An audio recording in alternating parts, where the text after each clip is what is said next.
Hello guys, welcome to new blog. তো তোমরা সবাই কেমন আছো? আমি ভালো আছি। তো এখন বাজে হচ্ছে 7:10।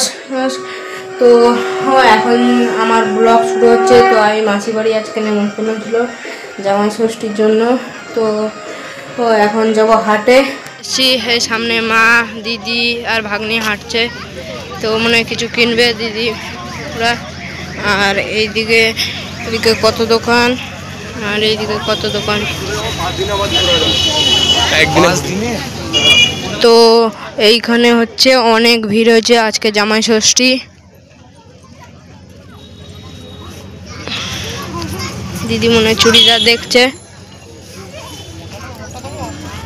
দিদি বসে দি, কি কিনবি? দিদি একটা দোকানে দাঁড়িয়েছে। তো দুটো চুড়িদার কিনলো দিদি। আর মা এখানে গল্প করছে। আমার ছোটবেলা একটা মানে বন্ধুদের সাথে পড়তাম, তো হচ্ছে কথা বলছে।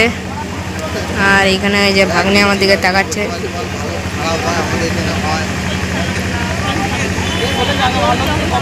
চুড়িদার কিনছে, একটা মায়ের জন্য কিনেছে, আর একটা দিদির জন্য কিনেছে, আবার একটা কিনছে। আর মা গোপালের জামা কিনেছে না মা? এসেছিলাম 8টার সময়। তো এখন বাজে 10:15। যারা আমার ভিডিও দেখো ভালো লাগলে লাইক, সাবস্ক্রাইব এন্ড কমেন্ট করে যাও। তো বাই।